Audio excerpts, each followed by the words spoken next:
My father smelled like industrial cleaner and floor wax, not in a bad way, just in a way that marked him. When he'd pick me up from basketball practice at Ridgemont High, other kids' parents would subtly shift away in the parking lot. Their noses would wrinkle. They'd find sudden, urgent reasons to check their phones. I was 15 when I started noticing it. The way adults looked at him.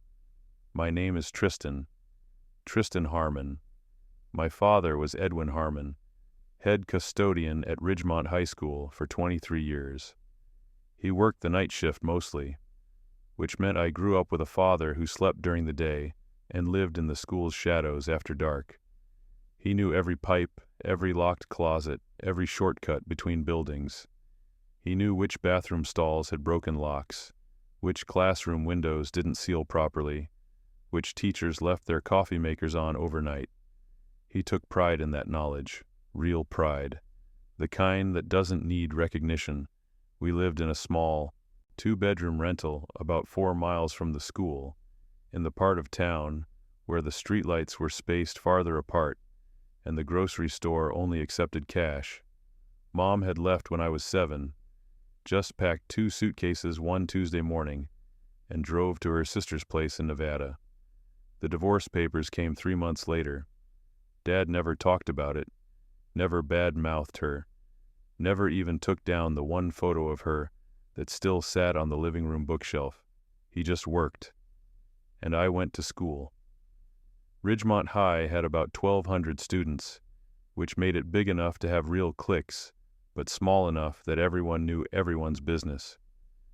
The building itself was old, built in the 1960s, brick and concrete, with those long institutional hallways that echoed when you walked alone. The lockers were dented.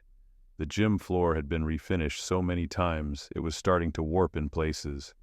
The auditorium still had the original wooden seats, which meant every assembly came, with the sound of 100 people shifting uncomfortably. I wasn't popular, but I wasn't invisible either. I played JV basketball, got decent grades, had a small group of friends. Preston Lawson was my best friend since 6th grade. His dad owned a car dealership, and his mom was on the school board. Preston was the kind of kid who always had new sneakers, who got a used BMW for his 16th birthday, who never had to think twice about ordering extra food at lunch. But he was also loyal, or I thought he was. We'd spend weekends at his house mostly, because his basement had a huge TV, and his parents didn't care if we stayed up late playing video games. Sometimes he'd come to my place, but not often. My house was smaller, quieter. The furniture was older. We didn't have a basement or a gaming setup, just a 13-inch TV in the living room that got basic cable. Preston never said anything about it, never made me feel less than. That's what I told myself anyway. My dad and I had a routine. He'd wake up around 4 in the afternoon, eat whatever I'd left in the fridge, then head to the school by 6. His shift ran until 2 in the morning.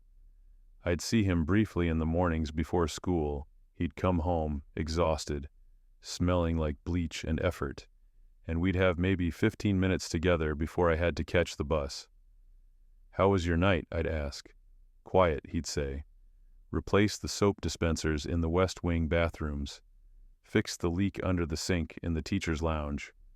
Small things, invisible things, but necessary.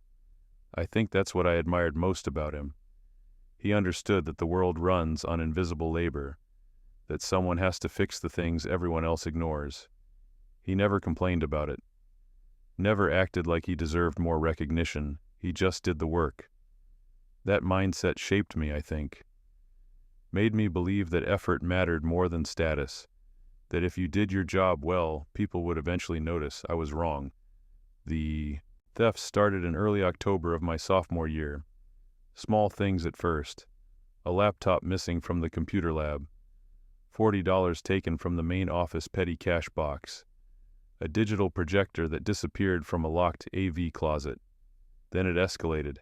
A teacher's purse, stolen from her classroom during lunch. Equipment from the chemistry lab. Beakers, a precision scale, some expensive glassware, another laptop, then another. The school was in chaos. Principal Chandler, Dominic Chandler, called an emergency faculty meeting, then a parent meeting. The local news ran a story about safety concerns at Ridgemont High. The school board held a special session to discuss security protocols. Parents started demanding answers. The PTA created a committee. Everyone was scared, angry, confused. The thefts always happened at night, always when the building was supposed to be empty, always when only one person had unrestricted access to every room, every closet, every locked space in the entire school, my father. I remember the morning it all fell apart. I was sitting in second period English when the intercom crackled to life. Principal Chandler's voice, tight and formal. All students and faculty, please report to the auditorium immediately for an emergency assembly. The hallways filled with confused chatter. Teachers herded us toward the auditorium, their faces grim. I found Preston in the crowd, and we sat together in our usual spot, middle section, about 10 rows back. "What do you think this is about?" Preston asked. "No idea. Maybe another theft. They need to catch whoever's doing this. My mom's freaking out. She thinks the school's unsafe." The auditorium filled slowly. 1,200 students plus faculty, all crammed into a space that probably violated fire code. The noise level rose, a sustained roar of adolescent speculation and anxiety. Then Principal Chandler walked onto the stage. He wasn't alone. Behind him were 2 uniformed police officers, the vice principal, and the school board president. They arranged themselves in a line, facing us like a tribunal. Principal Chandler stepped to the microphone. He was a tall man, early 50s, with the kind of stern, authoritative presence that made even seniors nervous. He'd been principal for 8 years. Before that, he'd been vice principal for another 6. He knew the school inside and out. Everyone respected him, or feared him, often both. "Students and faculty," he began. His voice echoed through the space. "Over the past 6 weeks, Ridgemont High has experienced a series of thefts totaling more than $15,000 in cash and equipment. This has created an environment of fear and distrust. It has damaged our school's reputation. It has caused real harm to our community." He paused, letting the weight settle. "After a thorough investigation involving school administration, local law enforcement, and an independent security consultant, we have identified the individual responsible." My stomach dropped. I don't know why. I had no reason to feel guilty or afraid. But something in his tone, something cold and final, made my chest tighten. "Edwin Harmon, our head custodian, has been stealing from this school." The auditorium exploded. Gasps, shouts, teachers trying to restore order.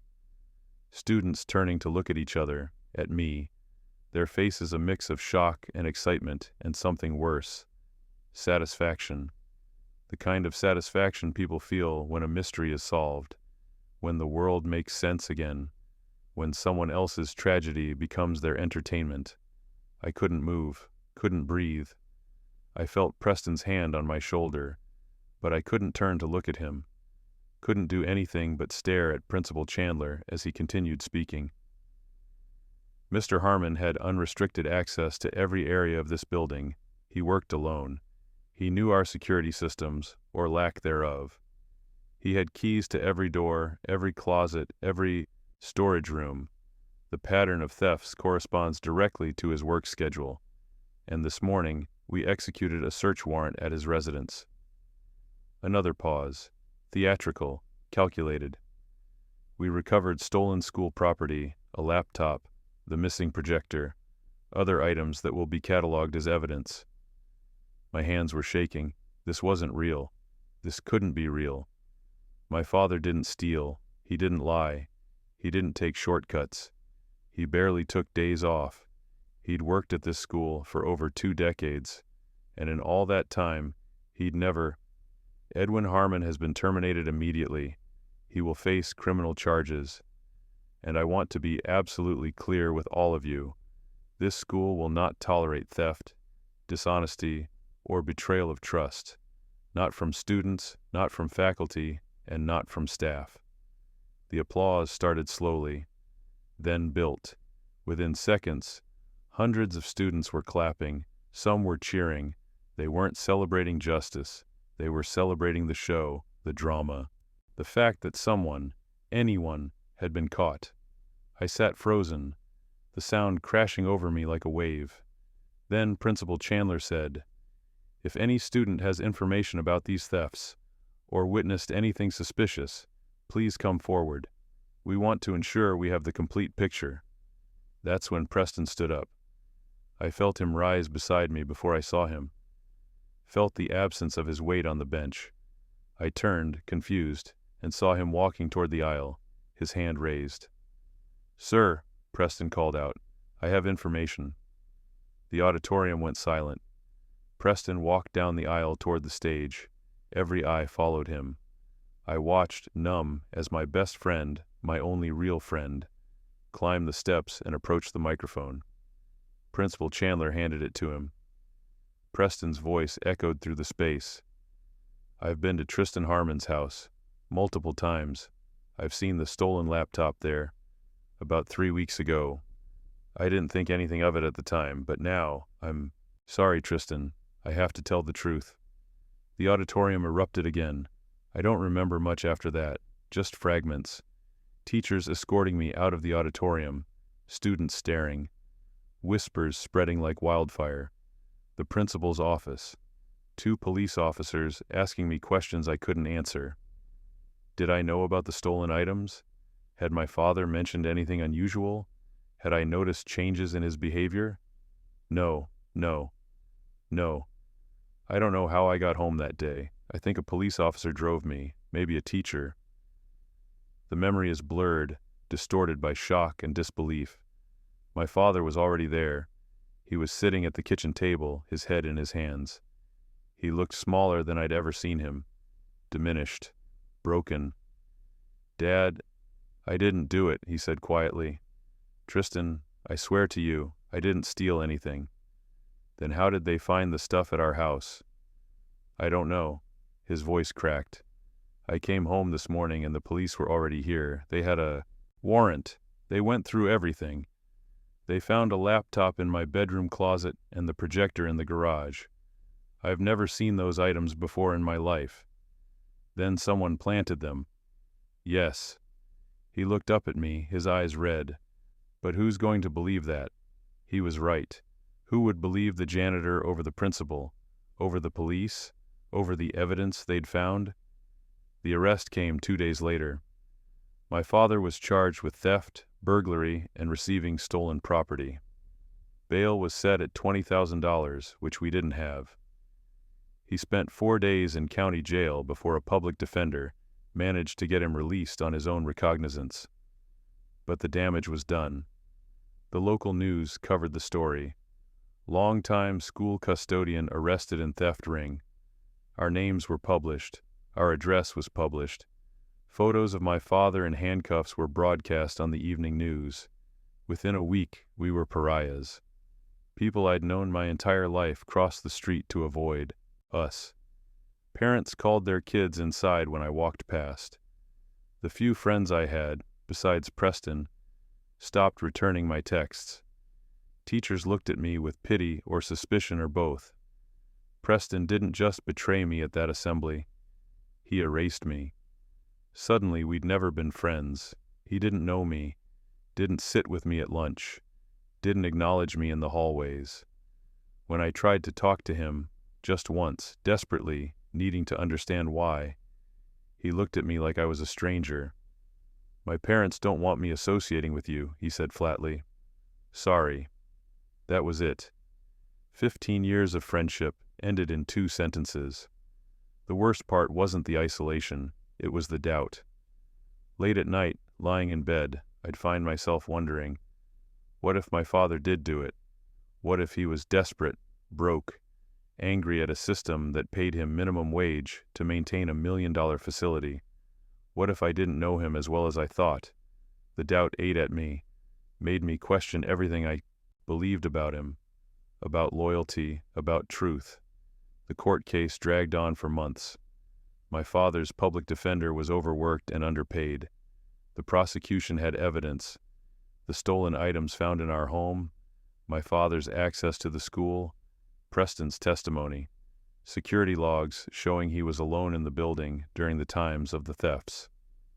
The defense had nothing: no alibi, no alternate suspect, just my father's insistence that he was innocent, which sounded increasingly hollow as the case progressed.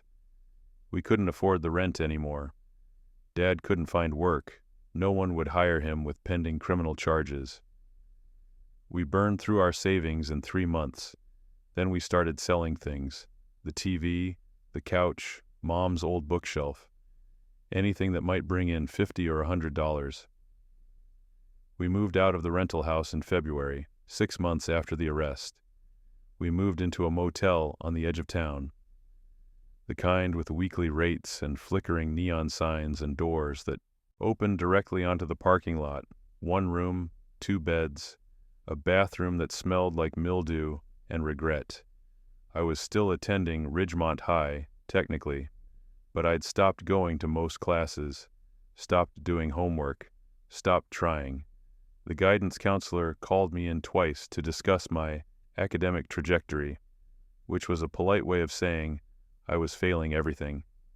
I didn't care. What was the point? My father's trial was set for late April. His lawyer advised him to take a plea deal, plead guilty to reduced charges, serve 6 months in county jail, pay restitution.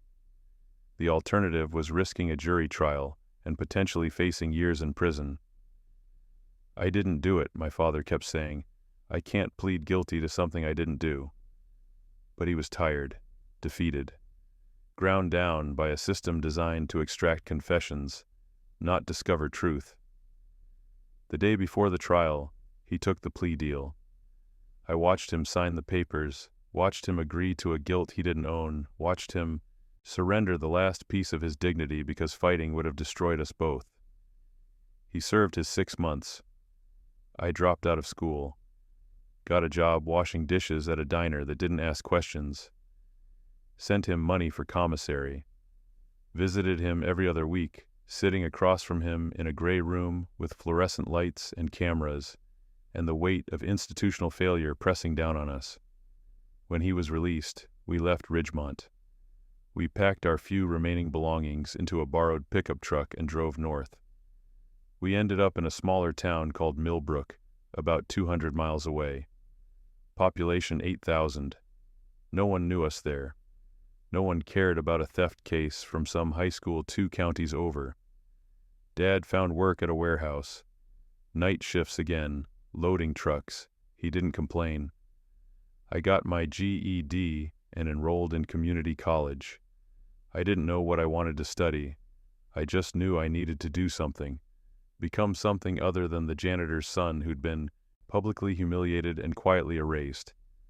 I took a computer science class because the schedule fit my work hours at the diner. I didn't expect to like it, but I did. I liked the logic, the precision, the way problems had definite solutions if you just thought about them long enough. I was good at it, not naturally gifted. I had to work for every concept, every line of code, but persistent, obsessive even. I'd stay up until 3 in the morning debugging programs, teaching myself languages the instructor hadn't covered, building small projects just to see if I could. The instructor's name was Leo Barrett. He was in his mid-40s, former software engineer, who'd burned out and taken a teaching position for the steady paycheck and reasonable hours. He noticed my work early on. "You're spending a lot of time on these assignments," he said one afternoon, catching me in the computer lab after class. "Is that a problem?" "No, just an observation. Most students do the minimum. You're doing 3 times the required work." I shrugged. I like solving problems. Problems are puzzles. What's the difference? Problems have stakes. Puzzles are just intellectual exercise. He pulled up a chair. Why computer science? Why this class specifically? I didn't answer immediately. The real answer, that I was learning how to recover deleted data because I wanted to prove my father's innocence, felt too raw, too exposed to share with someone I barely knew. I like that computers don't lie, I said finally. They do exactly what you tell them to do. No hidden agendas, no bias, just logic. Leo studied me for a moment. That's both true and dangerously naive. Computers don't lie, but the people who program them do. The people who interpret the data do. You'll learn that the hard way if you go deeper into this field. He was right, of course, but I wasn't ready to hear it yet. By my second semester, I'd switched my major to information systems with a focus on network security. The coursework was harder, more theoretical, but I attacked it with the same obsessive energy.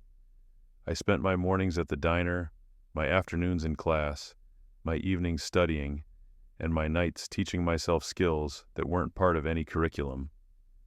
I learned about encryption and decryption, about network vulnerabilities, about social engineering and phishing attacks, about the difference between white hat and black hat hacking, but mostly I learned about data recovery, how information is never truly deleted, how files leave traces, fragments, ghost images on hard drives and servers and backup systems, how institutions keep logs of everything, emails, logins, file transfers, security footage, even when they claim systems have been wiped or upgraded, how evidence doesn't disappear, it just gets buried. And if you know where to look, if you have the right tools and enough patience, you can dig it up. I started thinking about Ridgemont High, about the thefts, about the investigation that had been so quick, so decisive, so perfectly packaged, too perfect. The official story was that the security camera system had been inadequate, only a few cameras, poor coverage, no footage of the thefts themselves. They'd claimed the system was old, unreliable, that recordings had been automatically overwritten, but that didn't make sense. Schools don't just have bad security systems by accident. They have bad security systems because security isn't a priority until something goes wrong. And when something goes wrong, they upgrade. Ridgemont had experienced thefts, significant thefts, $15,000 worth of equipment and cash. That should have triggered immediate security improvements. Unless someone didn't want improvements. Unless someone needed the security system to remain inadequate. I started researching Ridgemont's security infrastructure from my small apartment in Millbrook. Not hacking, not yet, just gathering publicly available information. School board meeting minutes, budget reports, vendor contracts. All of it was technically public record, available through Freedom of Information Act requests. Most people don't bother with FOIA requests. They're slow, bureaucratic, often heavily redacted. But I had time, I had patience, and I had motivation. I filed my first request in March of my second year at community college. I asked for all school board meeting minutes from 2010 to 2016, plus any budgetary documents related to security system upgrades or equipment purchases. The response came 6 weeks later. 300 pages of poorly scanned documents. Some so faded they were barely legible. I read every page. Most of it was tedious administrative procedure, budget line items, purchasing approvals, maintenance schedules. But buried in the September 2012 meeting minutes, I found something interesting. Board President Kendall moved to approve a $20,000 expenditure for security camera system upgrade at Ridgemont High School, including 24 new digital cameras, dedicated server with 1-year cloud backup service, and professional installation. Motion seconded by board member Lawson. Motion carried unanimously. 24 cameras, dedicated server, cloud backup. That wasn't an inadequate system. That was comprehensive coverage. So where was the footage? I filed another FOIA request, this time asking specifically for vendor contracts, installation records, and any documentation related to the 2012 security system upgrade. This response took 3 months, and when it arrived, half the documents were redacted. Black bars covering names, dates, financial figures. The explanation cited ongoing personnel matters and protection of vendor proprietary information. That's when I knew something was wrong. Public school vendor contracts aren't proprietary. Installation records aren't protected personnel information. The redactions weren't about privacy or security. They were about covering something up. I kept digging. I found the name of the company that had installed the system, a regional firm called SecureView Solutions. I called them, posing as a journalist doing a story on school security systems in the wake of recent national incidents. "We're looking for success stories," I explained to the sales manager who answered. "Schools that upgraded their systems and saw real improvements."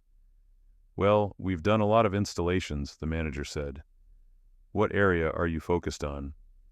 "Mid-state region. I'm particularly interested in high schools. I saw you did work for Ridgemont High back in 2012. A pause. "Ridgemont. Yeah, that was a good installation. 24 cameras, full digital system, integrated with their existing network. And it's still operational?" Another pause, longer this time. "As far as I know, we don't do maintenance contracts. That's handled by the school's IT department. But the system we installed was solid, should still be, running fine." "What about the cloud backup component?" "That was through a third-party service. We just did the integration work. The school contracted directly with the backup provider." "Do you remember which company?" "ArchiveSafe, I think. They handle a lot of educational institutions." I thanked him and hung up. Then I started researching ArchiveSafe. They were still in business, based in Ohio, specializing in long-term data storage for schools, hospitals, and government offices. Their website boasted about legally compliant data retention and disaster recovery solutions. I called them too. Same cover story. "I'm looking into data retention practices at secondary schools," I explained, "specifically around security footage. Do you still maintain archives for Ridgemont High School?" The customer service representative put me on hold. 3 minutes later, a supervisor picked up. "Sir, I can't discuss specific client accounts without authorization. I'm not asking for access to the data. I'm just confirming whether an archive exists. I can't confirm or deny the existence of client relationships." "What if I filed a FOIA request through the school district?" A long pause. "That would need to go through the school district's legal department. If they authorize release of information about their data storage arrangements, we would cooperate. But we can't provide that information proactively. In other words, yes, the archive exists. Yes, they're protecting it. And yes, someone told them not to talk about it." I was 19 years old, working at a diner, attending community college, and slowly uncovering evidence of a conspiracy that had destroyed my father's life. And I had no idea what to do with it. I couldn't go to the police. The police had been part of the original investigation. They'd executed the search warrant, arrested my father, testified at his plea hearing. They had no incentive to reopen a closed case based on the vague suspicions of the convict's son. I couldn't go to a lawyer. Lawyers cost money, real money, more than I'd earn in years of washing dishes. I couldn't even talk to my father about it. What would I say? "Dad, I think I'm finding evidence that you were framed, but I have no proof, no access, no resources, and no idea how to proceed?" That would just give him false hope. Or worse, make him think I was becoming obsessed, unable to move on. So I kept it to myself. I transferred to State University after completing my associate degree. I was 21. My father helped me move into a shared apartment near campus, a small 2-bedroom place I split with another student. Dad looked around the cramped space, at the mismatched furniture and cheap appliances, and smiled. "You're doing good, son," he said. "Really good." He didn't know about my research. Didn't know I was spending every spare moment learning advanced data forensics, practicing on old hard drives I bought from thrift stores, teaching myself the technical skills I'd need to eventually access Ridgemont's server archives. I was patient. I'd learned patience from him, all those years watching him work night shifts, fixing things that would break again, cleaning spaces that would get dirty again, maintaining a building that would never appreciate his effort. Invisible labor, invisible preparation. At university, I took every course related to digital forensics, network security, and information systems administration. I got certified in ethical hacking through a program sponsored by the computer science department. I joined a student organization focused on cybersecurity competitions. I was building expertise, building credentials, building a legitimate professional identity that would eventually give me the access I needed. By my senior year, I was the top student in my program. Professors were recommending me for jobs. Recruiters from security firms were reaching out. I had my choice of career paths. I chose the one that would bring me closest to my goal. I accepted a position with a private security firm that specialized in institutional audits. They worked with schools, hospitals, government offices, anywhere that needed their security systems evaluated and upgraded. It was perfect. The job training was intense. 6 months of shadowing senior consultants, learning how to conduct comprehensive security assessments, write technical reports, make recommendations that institutions would actually implement. I learned the language of institutional dysfunction, how to identify vulnerabilities without making administrators defensive, how to frame security failures as opportunities for improvement rather than evidence of negligence, how to gain trust. I was good at my job, very good. Within 2 years, I was leading my own audits. Within 4 years, I was a senior consultant with a specialty in data recovery and forensic analysis. I never forgot why I was doing this. Every institution I audited, every server I accessed, every piece of deleted data I recovered, it was all practice, all preparation for the moment when I would finally have legitimate access to Ridgemont High's systems. I just had to wait for the right opportunity. It came when I was 27. My supervisor called me into her office on a Tuesday morning. Simone Rhodes was in her 50s, former FBI cybercrime specialist, who'd transitioned to private consulting after 20 years in law enforcement. She was smart, direct, and had no patience for bullshit. "I've got a project for you," she said. "Big one, Ridgemont High School. They're finally modernizing their security infrastructure. Full audit, new cameras, access control systems, server upgrades. 6-month timeline, maybe longer. It'll look good on your portfolio." I kept my expression neutral. "Where's it located?" "Mid-state. About 3 hours from here. You'd need to relocate temporarily, probably get a hotel or short-term rental." "I can do that." She studied me for a moment. "This is a significant project. High visibility. The school board will be watching closely. They've had some issues in the past, and they're trying to rebuild credibility. You'll need to be professional, thorough, and politically careful." "Understood." "Good, I'm putting you in charge. You'll have 2 junior consultants for support, but this is your project. Make it count." I nodded, not trusting myself to say more. 27 years old, 12 years after my father's arrest, and I finally had the access I needed. I drove back to Ridgemont 2 weeks later. The town looked the same streets, same buildings, same pizza place where Preston and I used to get slices after basketball practice. Same park where I'd learned to ride a bike, but I was different. I wasn't the scared 15-year-old who'd watched his father being destroyed. I wasn't the angry dropout working at a diner. I wasn't even the obsessive college student filing FOIA requests. I was a professional, an expert, someone the school needed, someone they would trust. I checked into a hotel on the edge of town. Not the motel where my father and I had stayed during those desperate months, but a decent chain hotel with clean rooms and reliable Wi-Fi. Then I drove to Ridgemont High for my first meeting with the administration. The building looked smaller than I remembered, or maybe I'd just gotten bigger. I parked in the visitor lot, grabbed my laptop bag, and walked toward the main entrance.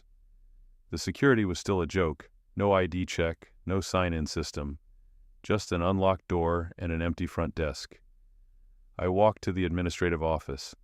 Same layout, same outdated furniture, but different people behind the desk. Secretaries who didn't recognize me, didn't connect my name to the scandal from 12 years ago. Principal Chandler arrived 5 minutes late. He was older now, more gray hair, deeper lines around his eyes, but still, carrying himself with that same authoritative presence. Still wearing the same style of conservative suits. He extended his hand. "Mr. Harmon, thank you for coming. I'm Dominic Chandler, school principal." I shook his hand. His grip was firm, confident. The grip of someone who'd never faced real consequences for anything. "Tristan Harmon. I'll be leading your security modernization project." "Excellent. We're excited to finally upgrade our systems. We've been operating with inadequate infrastructure for far too long." The irony of that statement nearly made me smile. "Let's talk about what you need," I said. The meeting lasted 2 hours. Principal Chandler, Vice Principal Palmer, the IT coordinator, and the business manager all sat around a conference table while I asked questions about their current systems, their concerns, their budget, their timeline. Vice Principal Palmer was younger than Chandler, maybe late 40s now. He'd aged less visibly, kept himself in better shape, dressed more casually. He spoke confidently about the school's needs, about parent concerns, about the importance of demonstrating that Ridgemont took security seriously. "We had some issues in the past," Palmer said carefully. "Nothing recent, but enough to make security a priority for our community." "What kind of issues?" Chandler and Palmer exchanged a glance. "Thefts," Chandler said. "About 12 years ago, a series of thefts from classrooms and storage areas. We caught the individual responsible, but the incident damaged our reputation. Parents still remember it. We need to show them we've improved." I nodded, taking notes. "Tell me about your current camera system." "Honestly, it's terrible," the IT coordinator said. He was younger, maybe 30, clearly not someone who'd been working at the school during the theft scandal. "We've got maybe 8 working cameras total. Half of them are from the original 2012 installation. The others are even older. The server is ancient. We have no organized backup system. It's a mess." "What happened to the 2012 system?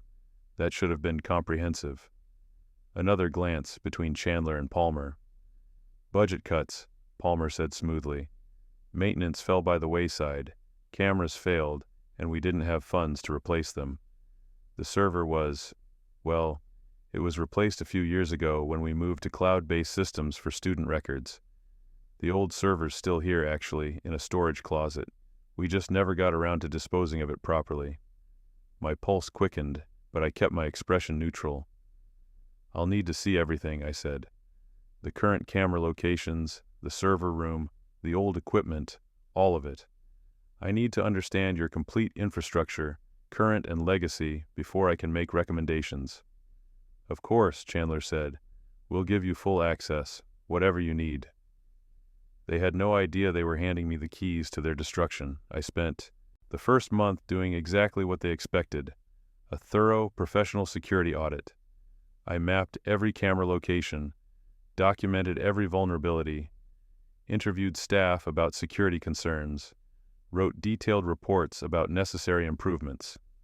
My 2 junior consultants, Brett Wallace and Amber Shelton, handled most of the basic documentation while I focused on the deeper analysis.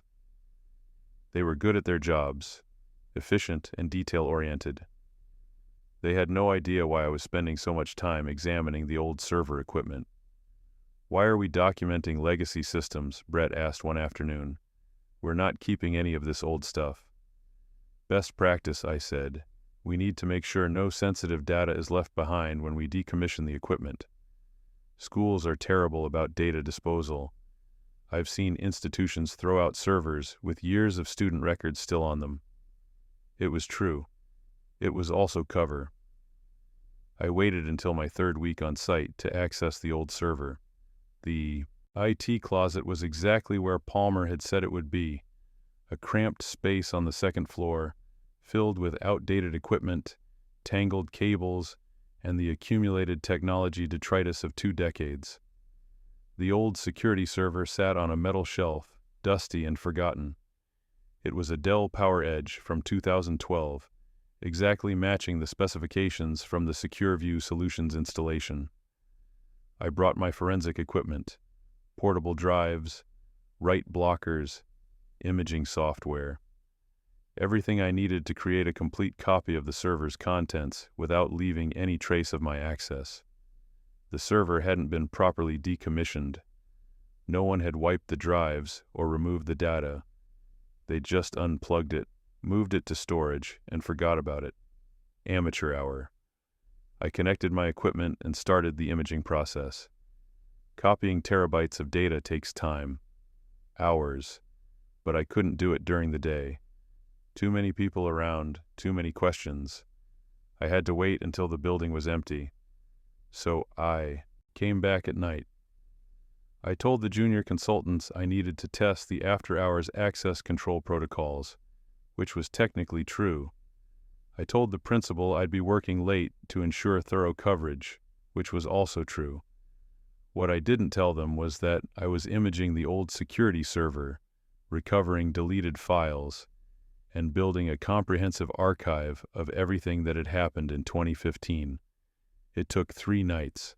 3 nights of careful, methodical work, connecting drives, running imaging software, monitoring progress, disconnecting everything and leaving no trace before the morning custodial staff arrived. I thought about my father during those nights. Thought about him working alone in this building, cleaning classrooms, fixing things, never knowing that he was being set up as a scapegoat for crimes he didn't commit. Never knowing that 12 years later, his son would be standing in that same building, in the dark, recovering the evidence that would prove his innocence. On the 3rd night, the imaging process finally completed. I had everything. Every file that had ever been stored on that server. Security footage, system logs, backup files, temp data, everything. I carefully disconnected my equipment, returned the server to its exact position on the shelf, and left the building. In my hotel room, I started the real work, data recovery. The files I needed weren't just sitting there waiting to be accessed. They'd been deleted, fragmented, overwritten in places. I had to use specialized forensic software to reconstruct them, piecing together data clusters, repairing corrupted headers, rebuilding video files from fragments. It was slow work, meticulous work, but I'd spent 12 years preparing for it. The first recovered file was security footage from October 12, 2015. Camera 3, West Wing hallway, time-stamped 9:47 p.m. The video quality was poor by modern standards, grainy, low resolution, harsh lighting, but it was clear, enough. I watched my father walk through the frame, pushing his cleaning cart. Watched him enter a classroom, emerge 5 minutes later, continue down the hallway. Normal, routine, innocent. Then, 30 minutes later, a different figure appeared in the frame. Vice Principal Vincent Palmer. I paused the video, zoomed in, confirmed the face, the build, the gait. It was him. I watched him use a key to open the computer lab door. Watched him enter with a gym bag. Watched him emerge 2 minutes later, the gym bag noticeably heavier, bulging at the sides. Watched him lock the door and walk away like nothing had happened. I sat in my hotel room, staring at the screen, feeling something cold and focused settle in my chest. This was it. This was the proof, but it was just the beginning. I spent the next 2 months recovering more footage, Dozens of video files showing Palmer entering locked rooms after hours, removing equipment, staging thefts. Each one time-stamped, date-stamped, indisputable. But the video footage wasn't enough. Video can be disputed, challenged, explained away. I needed more. I needed to show motive. I needed to show conspiracy. So I started recovering the deleted emails. Email recovery is even more complex than video recovery. Email systems create multiple copies of messages on the server, in sent folders, in caches, in backup files. Even when messages are permanently deleted, fragments remain scattered across the system. I found them. Hundreds of deleted emails between Principal Chandler, Vice Principal Palmer, and School Board President Maxwell Kendall. Messages from 2014 and 2015, carefully deleted but never truly erased. The early messages were about budget management. Nothing obviously criminal. Just administrators discussing how to allocate funds, which vendors to use, how to present expenses to the school board. But then the messages got more interesting. In March 2015, Kendall sent an email to Chandler. We have a problem. The district is implementing new financial oversight protocols. They're going to want detailed accounting for every major expenditure over the past 3 years. Chandler's response, 1 hour later. How detailed? Vendor contracts, invoices, proof of delivery, the whole paper trail. That's going to be difficult. I know. Over the next weeks, the email chain grew more panicked. References to discrepancies, mentions of balancing the books, discussions about explaining the shortfalls. Then, in June 2015, Palmer sent a message that made everything clear. I have a proposal. We stage a series of thefts to account for the missing equipment budget. File insurance claims. Use the insurance payout to balance the books. The auditors will see theft as an explanation for the discrepancies, not embezzlement. Chandler's response, who do we blame? Palmer. The custodian. He has access to everything, works alone, no witnesses, perfect fall guy. Kendall. This is risky. Palmer. More risky than letting the auditors find a $50,000 shortfall we can't explain? 2 days later, Kendall replied, I'm in, but we need to be careful, make it look legitimate. I read that email chain 10 times. Then I continued recovering more messages. Messages discussing which items to steal. Messages coordinating the timing of the thefts with my father's work schedule. Messages planning how to plant evidence at our house. An email from Palmer to Chandler, dated the morning of my father's arrest. Items placed at the Harmon residence. Police have been notified anonymously about suspicious activity. Search warrant should be executed this morning. Chandler's response. Good, let's end this quickly. Another email, this one from Kendall to both Chandler and Palmer. We need student testimony to make this stick. Preston Lawson is a good kid. His mother is on the board. She'll cooperate. And later, an email from Kristen, Lawson, Preston's mother, to Kendall. I've spoken with Preston. He understands what he needs to say. He'll testify at the assembly. They'd orchestrated everything, the thefts, the evidence planting, the testimony. Even Preston's betrayal had been arranged by his own mother, following instructions from the school board president. I sat in my hotel room, surrounded by evidence, and felt something I hadn't expected. Not anger, not satisfaction, just clarity. For 12 years, I'd carried doubt. Wondered if my father might have done it. Questioned my own judgment. But now I had proof. Incontrovertible, documented proof that he'd been framed. And more than that, I had proof of why. They'd embezzled money from the school. When they were about to be caught, they'd staged a crime and destroyed an innocent man to cover their tracks. My father had lost his job, his reputation, his freedom because 3 administrators needed a scapegoat. I spent the next month organizing everything, creating a comprehensive timeline, cross-referencing video footage with email timestamps with financial records, building a case so airtight that no one could dispute it. I didn't tell anyone what I'd found, not my junior consultants, not my supervisor, not even my father. I just waited for the right moment to deploy it. The school's security modernization project was proceeding exactly as planned. New cameras were being installed. Access control systems were being configured. The old equipment was being properly decommissioned, except for that one server, which I'd already imaged, and which now held no secrets I hadn't already extracted. The school district scheduled a ceremonial presentation for early May, a big event to celebrate the security improvements. Show the community that Ridgemont High was now safe, modern, properly managed. They invited everyone: district superintendent, school board members, local press, parent organizations, community leaders, and they asked me to present the findings of my comprehensive audit. I said yes. I spent 2 weeks preparing my presentation, built it in 2 parts: the official findings and recommendations that everyone expected, and the historical data recovery analysis that no one expected. The presentation was scheduled for Thursday, May 11th at 6:30 p.m. in the school auditorium, the same auditorium where my father had been publicly destroyed, the same stage where Preston had testified against me. I arrived early, set up my laptop and projector, tested the connection, made sure everything would work flawlessly.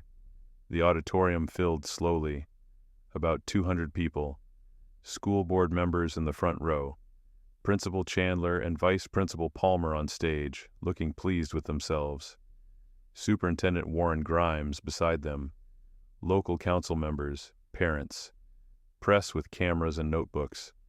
Maxwell Kendall, the school board president who'd orchestrated my father's framing, sat in the center of the front row.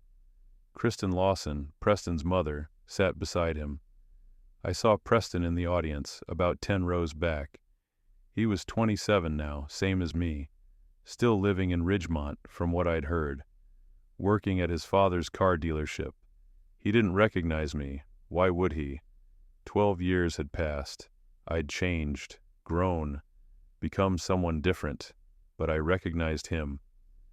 At 6:30 p.m. exactly, Principal Chandler approached the podium. Thank you all for coming tonight. We're here to celebrate a significant investment in our school's safety and security. Ridgemont High has completed a comprehensive modernization of our security infrastructure, and I'm pleased to introduce Tristan Harmon, the senior security consultant who led this project. Tristan will walk us through the improvements we've made and what our community can expect going forward. He gestured toward me. Applause filled the auditorium. I walked to the podium, connected my laptop to the projector, and began. Thank you, Principal Chandler. Over the past 6 months, my team has conducted a comprehensive security assessment of Ridgemont High. We've identified vulnerabilities, implemented improvements, and established protocols that will keep this school safe for years to come. I spent 20 minutes on the technical details, showed them the new camera layouts, explained the access control systems, discussed best practices for password management and software updates. They nodded along, politely bored. Then I said, "Before we conclude, I want to share something unusual I discovered during the audit process." The room's energy shifted slightly. Curiosity. As part of the security assessment, I was granted access to the school's old server infrastructure. Standard procedure, we always check legacy systems to ensure no sensitive data is left behind during transitions. I advanced the slide. What I found was unexpected. The old security server, which was supposedly decommissioned in 2016, still contained intact data archives going back to 2010, including security camera footage from 2015. I watched Principal Chandler's face, watched the color drain, watched him glance at Palmer, who'd gone rigid in his chair. "This is footage from October 12th, 2015, Camera 3, West Wing Hallway, 9:47 p.m. The screen filled with grainy black and white security footage. Empty hallway. Timestamp in the corner. October 12th, 2015, 21:47:33. Then a figure appeared. Vice Principal Palmer, carrying a gym bag, using a key to open the computer lab door. The auditorium went silent. Absolutely silent. 200 people holding their breath. I let the footage play. 30 seconds of Palmer entering the lab, emerging minutes later with the gym bag noticeably bulkier, locking the door behind him. This is October 19th. Camera 7, Administrative Wing. Another clip. Palmer entering the AV closet, leaving with the projector under his arm. November 3rd, Chemistry Lab. Another clip. Palmer, again, stealing equipment. The room erupted. People shouting questions, reporters scrambling for better angles, parents standing, pointing at the screen, at Palmer, at Chandler. Palmer tried to stand, tried to leave. 2 police officers, who'd been attending as part of the community outreach, moved to block the exits. I raised my voice over the chaos. I also recovered deleted email correspondence between Principal Chandler, Vice Principal Palmer, and School Board President Maxwell Kendall. I displayed the first email. Let people read it. Let the words, their own words, sink in. Then the next email, and the next. These emails detail a systematic embezzlement scheme spanning multiple years, followed by a coordinated effort to stage thefts and frame the school's custodian, Edwin Harmon, to cover financial discrepancies that would have been discovered during a district audit. Principal Chandler stood. This is outrageous. This is fabricated. I have the original. Server, I said calmly. Complete digital chain of custody documentation, timestamps, metadata. Everything has been verified by independent forensic analysis. I've also submitted complete copies of all recovered data to the district attorney's office, the state education department, and the FBI. That stopped him. Maxwell Kendall was trying to leave now, edging toward the side exit, but reporters had surrounded him, cameras flashing, questions shouting. I advanced to the next slide. Edwin Harmon was arrested on October 27, 2015. He was charged with theft and receiving stolen property. Evidence was planted at his residence by Vice Principal Palmer, as documented in the recovered emails. Mr. Harmon spent 6 months in jail. He lost his job, his reputation, and his home. He accepted a plea deal because he couldn't afford to fight a system that had been deliberately rigged against him. I looked directly at Chandler. The people responsible, the people sitting on this stage, right now, were celebrated as heroes for solving the crime. Then I looked at the audience, found Preston in the crowd. Student testimony was also arranged. Preston Lawson, whose mother serves on the school board, was instructed by board leadership to provide false testimony at a school assembly. He claimed to have seen stolen items at my family's home. That testimony was fabricated and coordinated through emails between his mother and board president Kendall. Preston's face went white. People around him were turning, staring, whispering. I returned my attention to the entire audience. My name is Tristan Harmon. Edwin Harmon is my father. I was a sophomore at this school when this happened. I was sitting in this auditorium, in those seats, when Principal Chandler announced my father's arrest. I watched my best friend walk onto this stage and lie about me, about my family, about what he'd seen. The room had gone silent again. Different silence, heavier. For 12 years, I've carried the weight of what happened here. For 12 years, I've studied, worked, and prepared. And for 6 months, I've had legitimate access to this school's infrastructure. Access you gave me because you needed my expertise.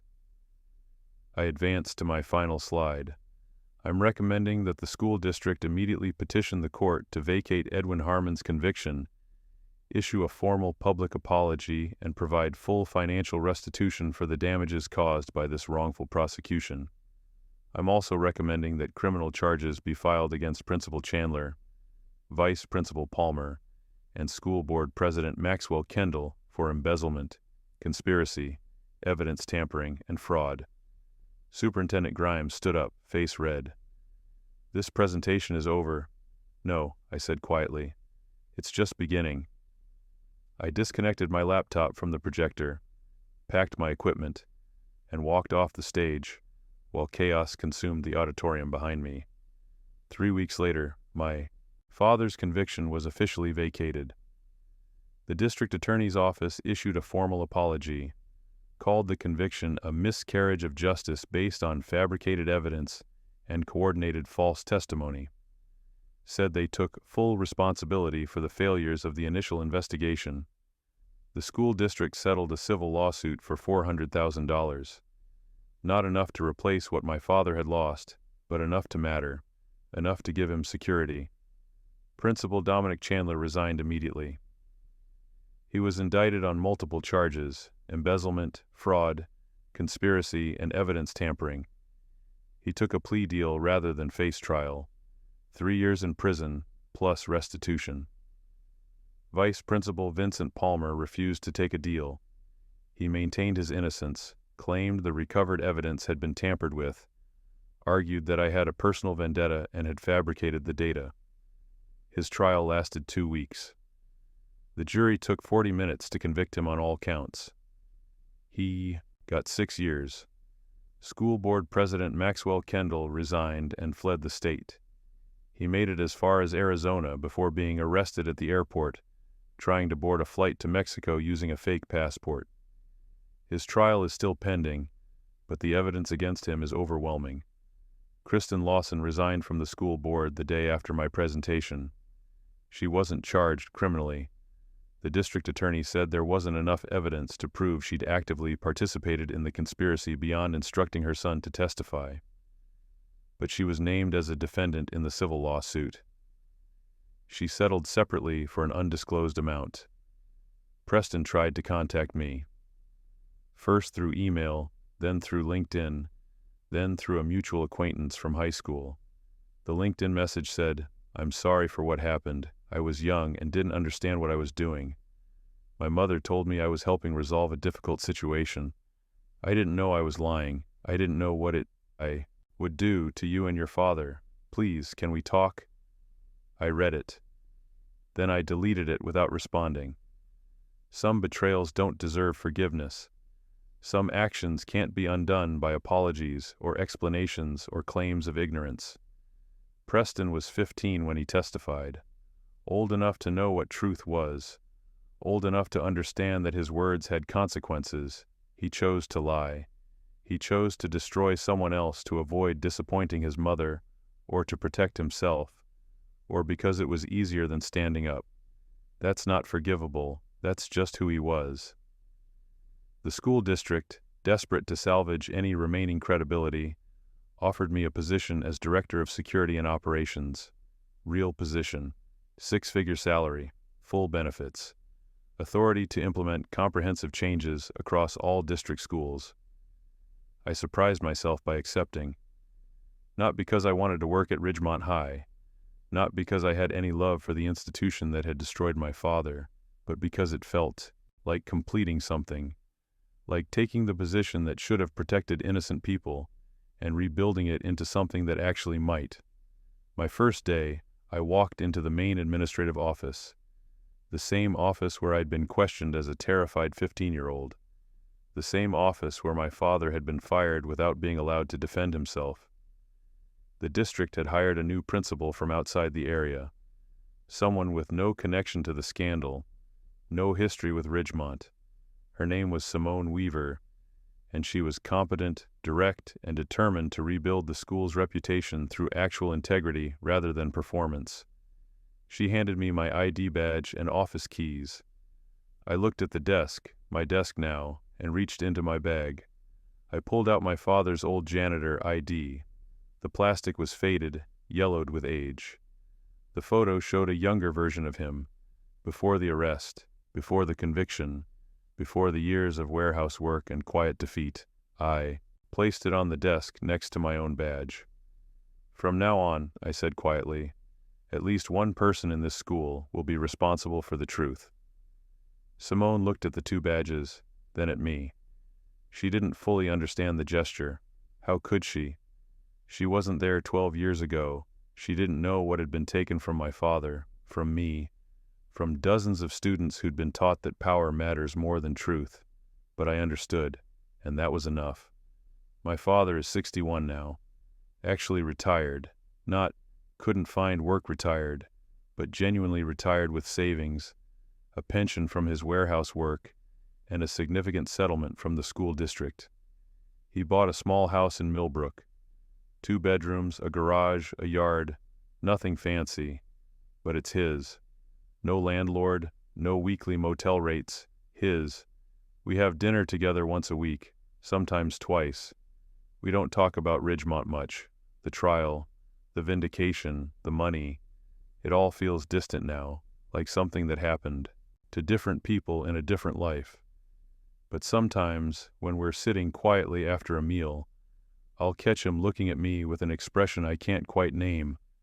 Not gratitude exactly, more like recognition, an acknowledgement that I did what he couldn't do. I fought back, and I won. But winning has a cost. I notice it in small ways. The way I analyze people now, always looking for inconsistencies, hidden motives, the lie beneath the surface. The way I can't fully trust institutions, even when I'm part of them, even when I'm the one supposedly ensuring integrity. The way I keep evidence of everything. Document conversations, save emails, maintain detailed records like I'm constantly preparing for the next betrayal. The way I sleep with my laptop nearby, always ready. I'm 30 years old. I have a good job, financial security, professional respect. I won. But I'm also someone who spent 15 years preparing for one moment, who learned to trust data more than people, who built his entire adult life around the need to correct an injustice. I solved the problem, but I didn't fix myself. On weekends, I sometimes drive past the old motel where my father and I lived after we lost the rental house. It's still there. Same flickering neon sign, same cracked parking lot, same rooms opening directly onto the pavement. I park across the street and just sit there, remembering what it felt like to have nothing, to be nothing, to watch your father accept guilt for a crime he didn't commit because fighting would have destroyed you both. I tell myself I'm visiting to remember where I came from, to stay humble, to remind myself why the work matters. But that's not entirely true. I'm visiting because that version of me, broke, powerless, sitting in that motel room watching his father break, is still there, still waiting for someone to make things right. And even though I did make things right, even though I won, I can't shake the feeling that I left part of myself in that room. The part that believed in fairness, the part that thought effort mattered more than status, the part that trusted people. I lost that part, and I'm never getting it back. Last month, I implemented a new security protocol across all district schools. Every piece of footage is now backed up to 3 separate locations: local server, secure cloud storage, and an independent third-party archive. Every administrative email is preserved indefinitely with blockchain verification. Every financial transaction requires dual authorization and independent quarterly audits. The system is airtight, comprehensive, designed by someone who learned firsthand how institutions protect themselves at the expense of vulnerable people. Not because I think the new administration is corrupt, but because I learned that systems matter more than intentions. That the only way to prevent abuse is to build infrastructure that makes abuse impossible. My father asked me once if it was worth it. All the years of preparation, the obsessive focus, the moment of vindication. Yes, I said immediately. Absolutely. But I was lying. or at least telling a partial truth.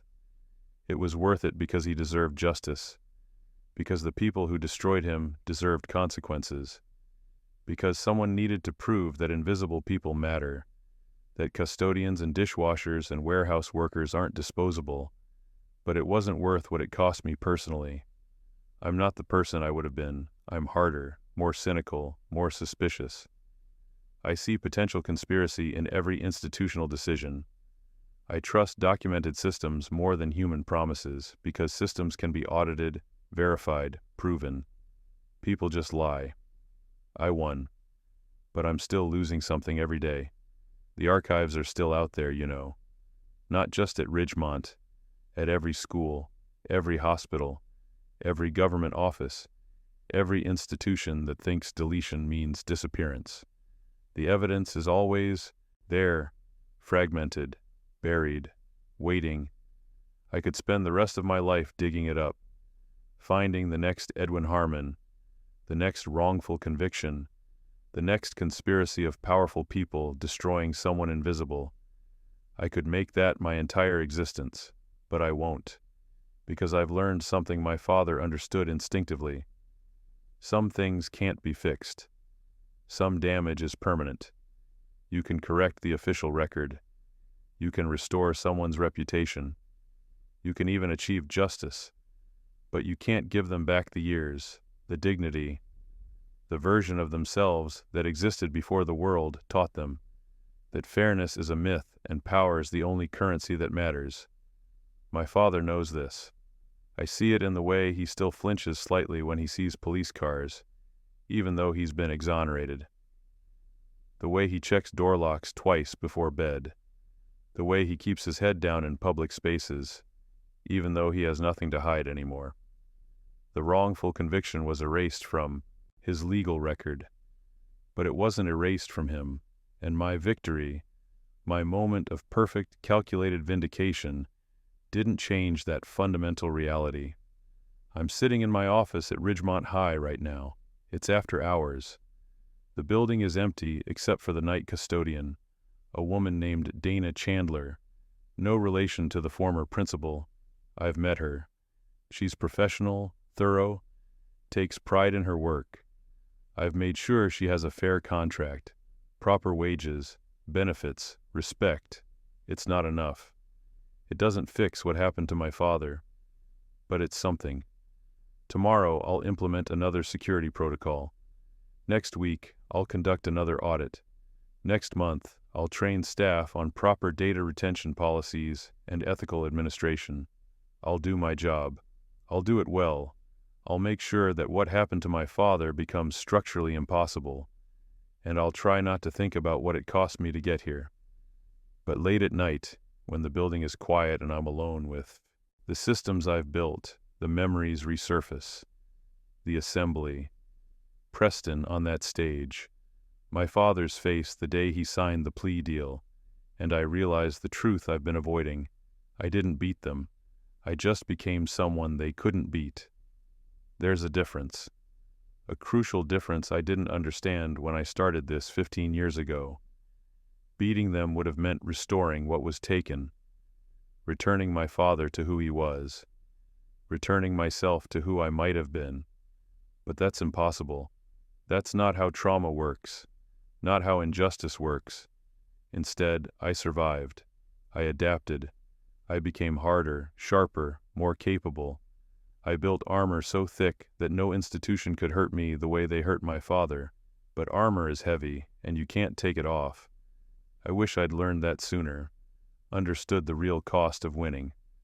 My father's janitor ID is still on my desk, right next to my director badge. Same building, different power structure. I look at them sometimes and wonder what he thinks. If he's proud or disappointed or just tired. If he wishes I'd spent those 15 years differently. If he wishes I'd been able to move on, build a normal life, find happiness that wasn't defined by what was taken from us. I never ask him. Some questions don't deserve answers. Some truths are too painful to speak aloud. I just keep doing the work, the invisible work of building systems that function properly. making sure truth can't be deleted or buried or explained away, making sure that when the next betrayal happens, and it will, because institutions are made of people, and people are flawed, at least there will be evidence. At least someone will know. That's not redemption. That's not healing. That's not even really victory. But it's something. And sometimes, when you've lost everything that mattered, when you've spent your entire adult life preparing for one moment of vindication, when you've won but can't feel what winning was supposed to feel like, sometimes something is enough. The lights in my office flicker slightly. Power surge. Happens every night at 10 p.m. when the building's automated systems reset. My father used to fix those surges. Used to know every electrical quirk in this building, every piece of infrastructure that needed attention. Now I just document them, add them to the maintenance log, create a permanent record. It's not the same. It will never be the same. But it's what I have. I close my laptop, lock my office, walk through the empty hallways toward the exit. The security cameras follow me as I move, the ones I installed, the ones with triple redundancy and blockchain verification, the ones that can't be deleted or buried or explained away. They're watching, recording, preserving. And that's the point, because justice isn't about revenge, though revenge can be part of it. It's not about vindication, though vindication matters. It's not even about winning, though winning sometimes happens.